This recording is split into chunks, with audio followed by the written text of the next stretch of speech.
Assalamualaikum warahmatullahi wabarakatuh.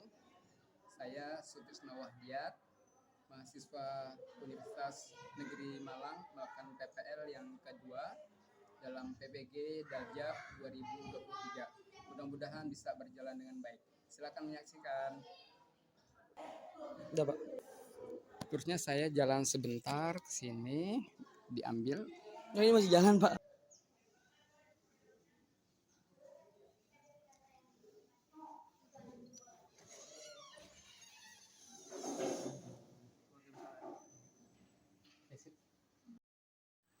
Assalamualaikum. Waalaikumsalam.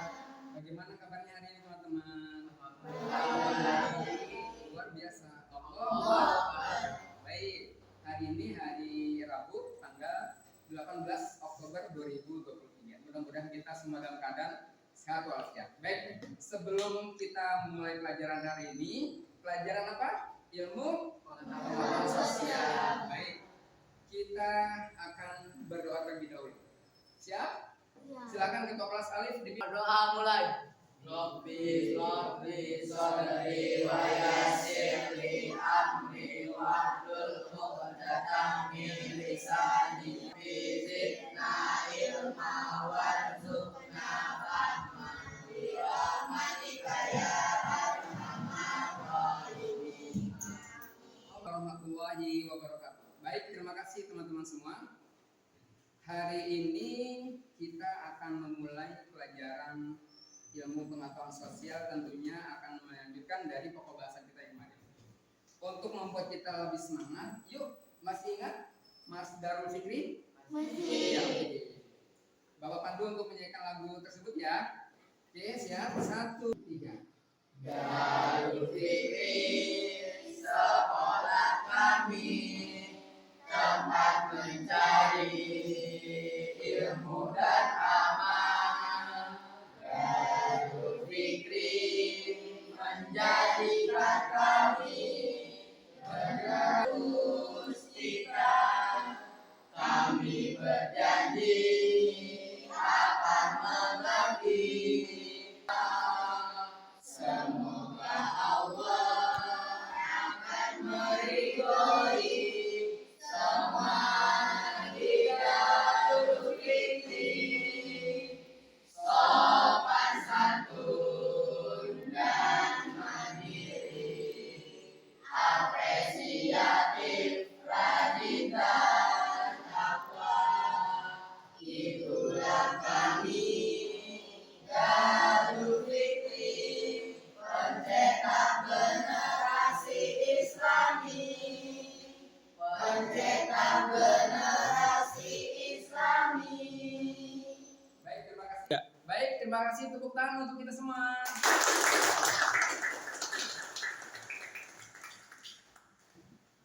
Tiga.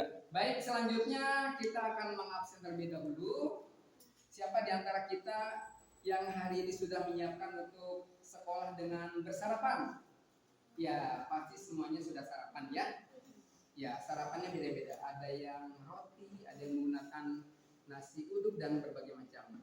Karena dengan semangat itu timbul karena kita diawali dengan sarapan, ya. Baik. Ya, teman-teman semua.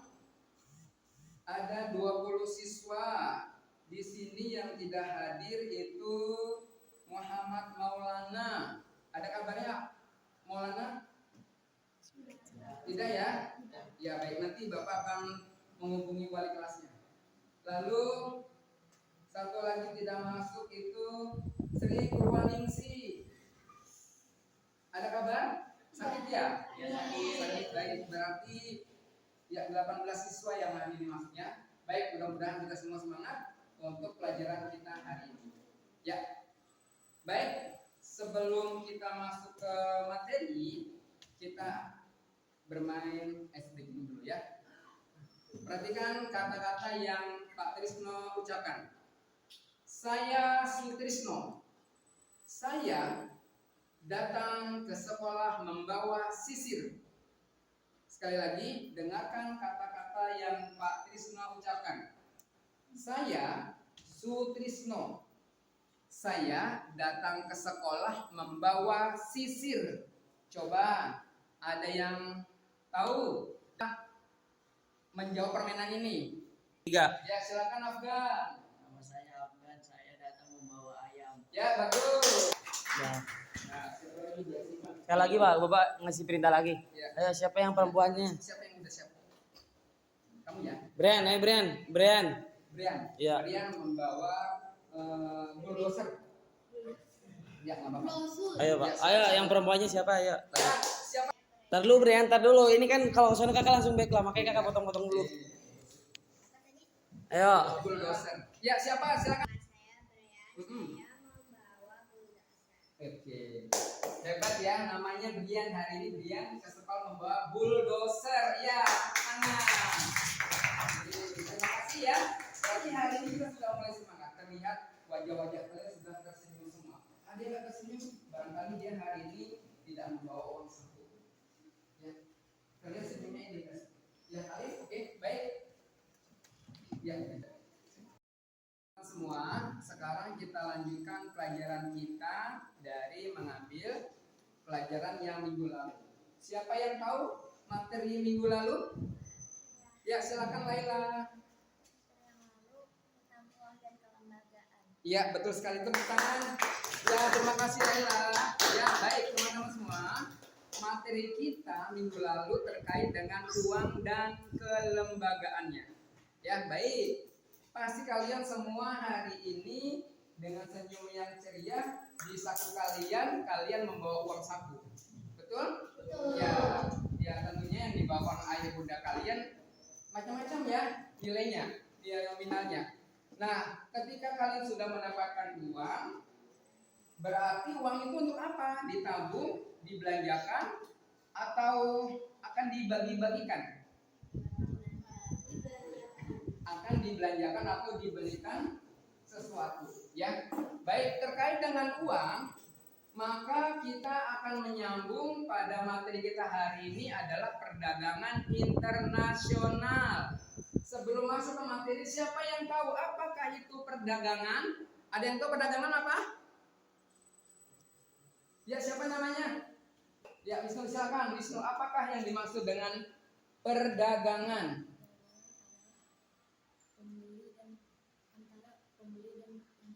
Ya, bagus. Ya, terima kasih Wisnu. Baik, jadi perdagangan itu adalah bertemunya seorang penjual dan pembeli untuk melakukan transaksi terhadap suatu barang. Ya, jadi kalau ada pembelinya tapi tidak ada penjualnya, kira-kira berlangsung nggak perdagangan itu, transaksi itu? Tidak akan berlangsung. Kenapa? Karena satu di antara pedagang dan penjual harus memiliki posisi yang sama-sama diketahui, ya, secara offline kah atau online? Ada kan perdagangan yang secara online, ada juga yang tidak secara online. Artinya apa? Ketika kita melakukan transaksi pembelian, ya, itu kita langsung bertemu terhadap penjualnya, ya. Contohnya seperti ini. Pak Tis membawa uang sebesar Rp50.000. Ketika Pak Tisno sudah sampai di toko, maka Pak Tisno membeli sebuah barang yang Pak Tisno inginkan. Itu berarti terjadinya suatu transaksi jual beli. Maka sudah dikatakan sebagai bagian dari perdagangan. Jual beli yang berada di tempat lingkungan kalian, yang ada di pasar atau di swalayan-swalayan, itu adalah bagian dari kegiatan ekonomi. Dari berbagai macam kegiatan ekonomi, maka akan terbuat menjadi sebuah kegiatan ekonomi. Dari satu penjual ke penjual yang lain, terjadinya perdagangan dalam aspek yang sangat besar atau potensial, maka semuanya akan mengalami suatu sirkulasi antara penjual dan pembeli. 3. Ya, teman-teman semua, materi kita hari ini mata pelajaran IPS adalah ketergantungan antara ruang dan pengaturan terhadap kesejahteraan masyarakat. Bagaimana masyarakat bisa sejahtera apabila terjadinya suatu kebutuhan di dalam masyarakat bisa terpenuhi. Salah satu kebutuhan ekonomi menjadi bagian yang sangat penting agar kebutuhan di masyarakat bisa dirasakan dengan baik. Contohnya saja dalam setiap rumah pasti dia akan berbelanja untuk kebutuhannya selama sebulan. Entah dia akan berbelanja gula, kopi, beras, lauk pauk ataupun kebutuhan yang lainnya yang dilakukan pembelian dengan cara mendatangkan dirinya sebagai pembeli ke suatu pasar yang dijadikan suatu transaksi antara penjual dan pembeli. Baik teman-teman semua, bahwa semua dari transaksi tersebut tentunya akan berimbas terhadap perekonomian yang ada di Indonesia. Kok bisa seperti itu? Iya, karena dari setiap seseorang membeli di swalayan ataupun di toko, dia akan dikenakan PPN, pajak penjualan, yang nantinya persentasenya diserahkan kepada bagian yang memegang dari pajak dari barang yang dibeli, ya. Jadi inilah sirkulasi kenapa kok yang namanya pembelian itu selalu ada kaitannya dengan kegiatan ekonomi, karena ya seperti tadi, setiap pembelian akan dikenakan pajak penjualan, ya. Berapa biasanya kalau kita berbelanja ke swalayan akan dikenakan 10% dari produk yang kita beli. Baik, berikutnya.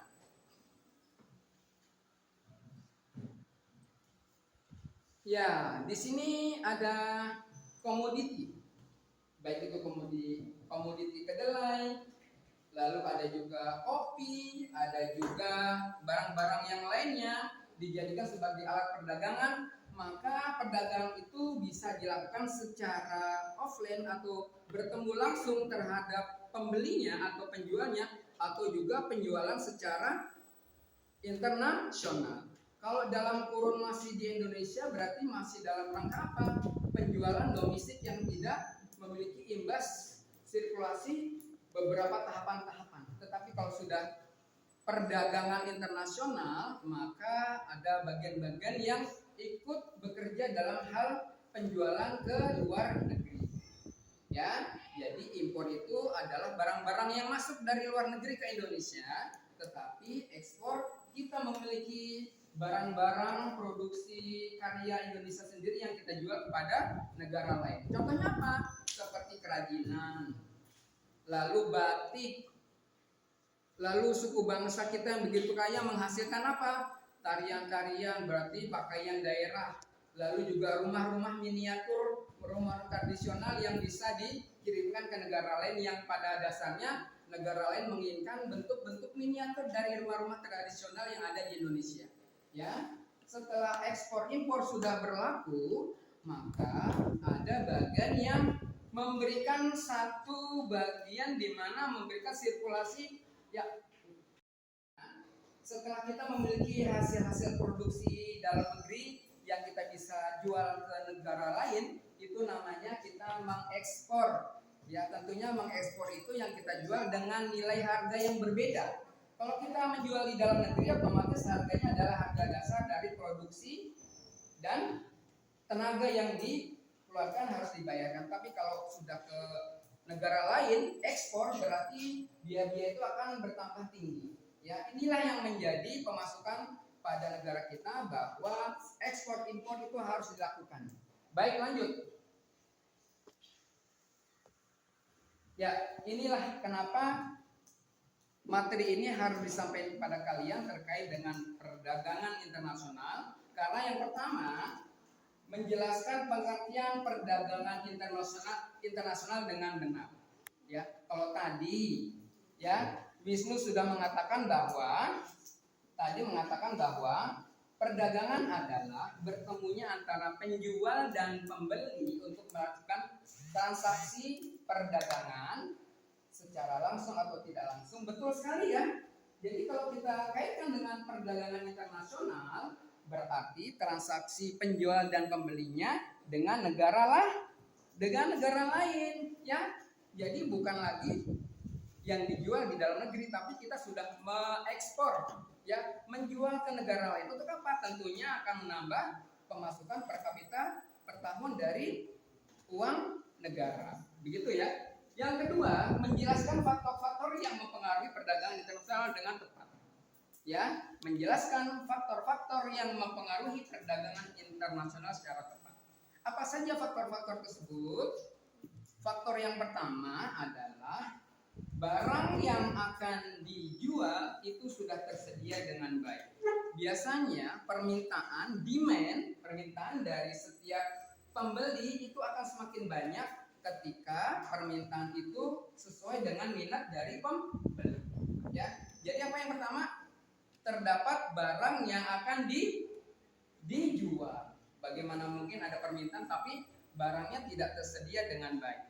Ya. Lalu yang kedua, saluran untuk penjualan sudah tersedia dengan baik. Barangnya sudah ada, sudah menumpuk di gudang. Tetapi sarana transportasi untuk mengangkutnya itu tidak tersedia.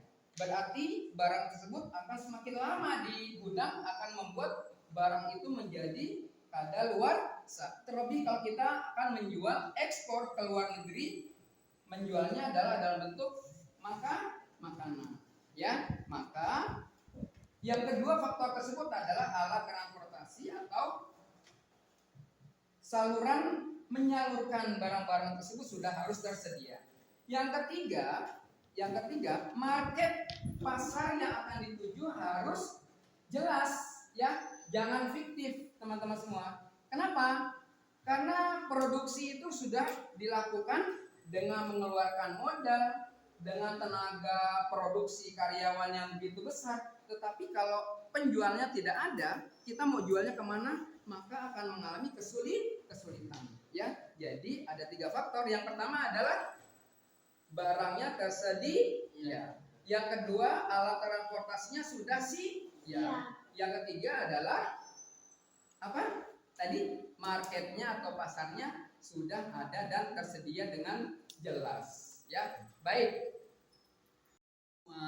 Untuk memperjelas faktor-faktor dari pentingnya dalam perdagangan internasional, maka silakan kalian saksikan dulu video yang akan ditampilkan di depan. Silakan kalian bisa lihat dulu.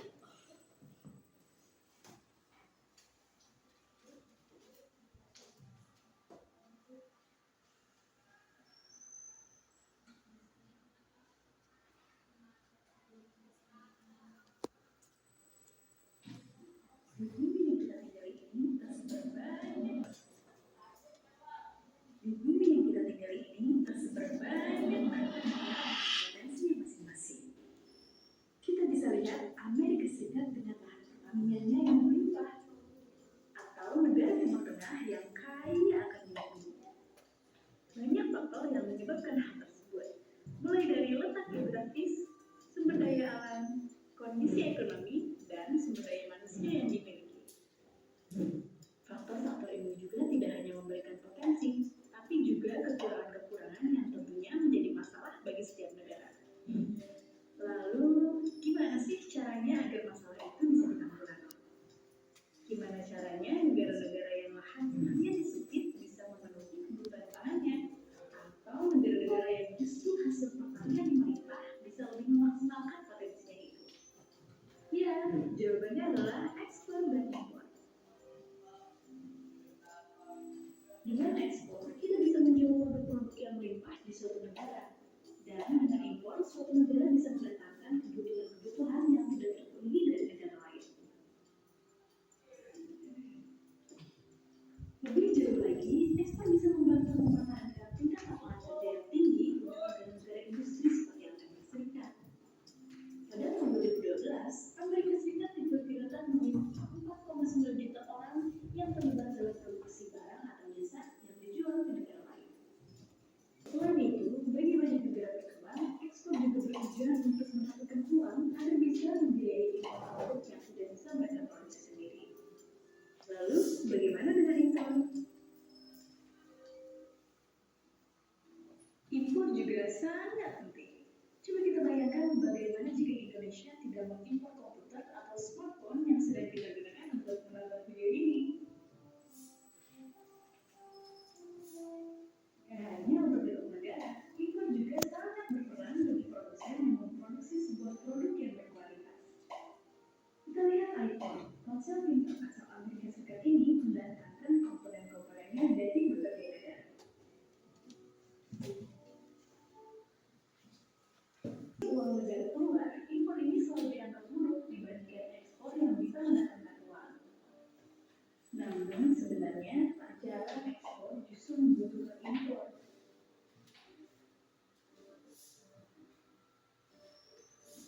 tekstil di Indonesia misalnya. Industri sebesar 120 triliun rupiah ini menyumbang 11% PDB nasional pada 2017 dan merupakan salah satu dari 10 eksportir terbesar di Indonesia. Alat impor pun, mesin, serta teknologi pendukung dari negara lain. Jadi, seperti itulah peranan ekspor dan impor bagi suatu negara. Terima kasih telah menonton video Kudoran. Jangan lupa like, comment, share, dan subscribe channel ini. 3. Baik, kalau tadi kita sudah menyaksikan video terkait dengan perdagangan internasional yang terkait dengan ekspor dan impor, sekarang silakan kita buat kelompok ya, kelompok laki-laki dan kelompok perempuan ya, karena jumlahnya juga belum memenuhi kuota, maka kita buatkan 2 kelompok ya. Kita akan melakukan lembar kerja peserta didik ya. Silakan. Ya, silakan. Yuk. Bergabung yuk, silakan. Terlalu 3. Ya, baik, kita buatkan kelompok. Silakan membuat kelompoknya ya. Mengatur sesuai dengan tempat duduknya biar lebih nyaman. Ya. Baik ya, silakan. Silakan diisi dulu, diisi. Yuk diisi. Yuk diisi. Nah. Oke. Kelompok Putri. Iya, Putri, nama anggotanya ditulis saja nama.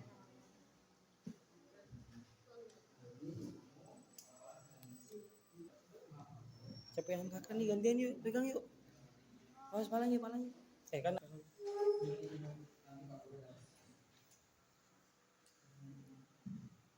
Sudah? Ya, silakan. Dibuka lembaran berikutnya terkait dengan keaktifan kalian. Oke, dibaca dulu. Sudah. enggak.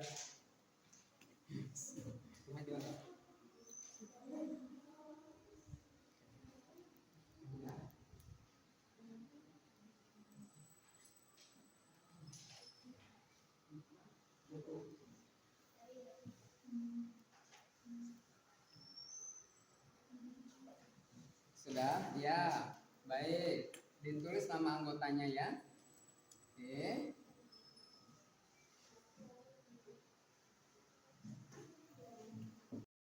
Tadi faktor pendorong apa saja yang melatar belakangi suatu negara melakukan perdagangan internasional? Tadi apa? Ada 3. Ya.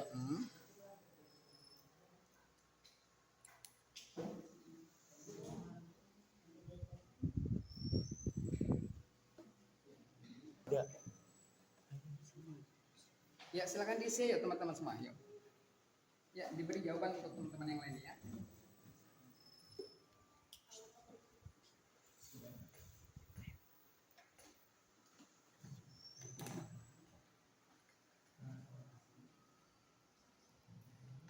Tiga.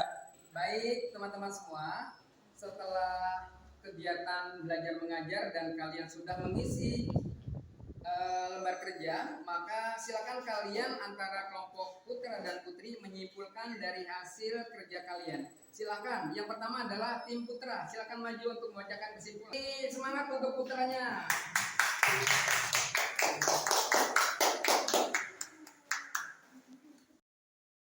Suatu negara melakukan perdagangan internasional 25 poin. Tersedia barang, transportasi, market. Ya, betul sekali. Ya, beri tepuk tangan untuk teman-teman putra. Kelompok putra sudah berani untuk tampil. Ya, sekarang giliran putrinya silakan yuk, silakan dulu teman-teman semua. Ya, silakan. Kelompok putri silakan maju untuk memberikan kesimpulan dari materi perdagangan internasional. Taruh dulu, Ya, taruh. 3. Faktor apa saja yang dapat menghambat perdagangan internasional? Tidak tersedia barang dengan baik, alat pengangkutan tidak tersedia, para tempat penjualan tidak tersedia. Ya, baik, betul sekali. Ya, terima kasih. Tepuk tangan untuk teman-teman semuanya. Ya, hebat-hebat ya. Baik, teman-teman semua. Jadi, pelajaran kita hari ini bahwa perdagangan internasional yang terpenting adalah tersedianya benda, barang yang akan kita jual. Yang kedua, transportasi yang sudah tersedia dengan baik untuk ke seluruh pelosok penjuru di Indonesia. Yang ketiga adalah adanya pasar tempat melakukan transaksi jual beli. Ya, baik untuk hari ini barangkali cukup sekian ya. Ada yang ingin ditanyakan dari materi kita hari ini?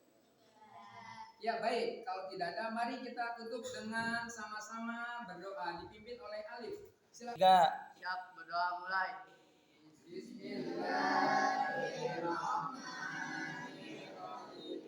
Wal asr. Innal insana lafi khusr illa alladziina aamanu wa 'amilus shalihati wa tawassaw bil haqq wa tawassaw bis sabr. Shadaqallahul azim. Assalamualaikum warahmatullahi wabarakatuh. Waalaikumsalam warahmatullahi wabarakatuh. Terima kasih teman-teman semua. Dadah. Rekam nggak Pak? Enggak, tinggal dipotong aja, Pak.